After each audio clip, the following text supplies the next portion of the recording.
Երկրորդ նախագահը խոսում է կոռուպցիայից ու ասում, այս մարդիկ կոռուպցիան Հայաստանում հասցրել են լրիվ այլ մակարդակի, Հայաստանը սարքել են դրախտ կոռուպցիայի համար, բարեկամներին լցրել են պետական կառավարման համակարգ, բիզնեսներ են տնօրինում, խոսում է անիվից, որտեղ փոշիացվել է մի քանի տասնյակ միլիոն դոլար, համահայկական հիմնադրամի 100 միլիոն դոլարի մսխումից ու հարց է տալիս, հնարավոր է այդքան գումար փոշիացվի ու պետության ղեկավարի մատը խառը չլինի։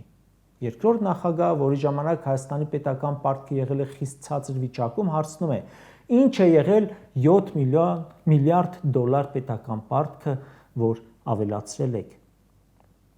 Ասում է իր օրոք 230 միլիոն դոլար լիզի հիմնադրամով մտել է Հայաստան, կառուցվել են հսկայական բաներ։ Այն որ ԿՊԱ-ականները ասում են լինսի փողերը կերան, Նիկոլենք իրենց թերթում ստեր էին տարածում, թե Քրքորյանի փողերը կերան, բարերարի գրասենյակն էլ հերքում էր, ասում էր Քոչարյանի հետ համագործակցության արդյունքից շատ գոհ ենք։ Իդեպ,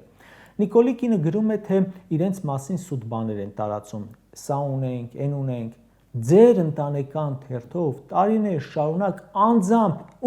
ինչ ուզել վերագրել եք, հիմա բողոքում եք, որ գրում են, թե ինչ ունեցվածք ունեք։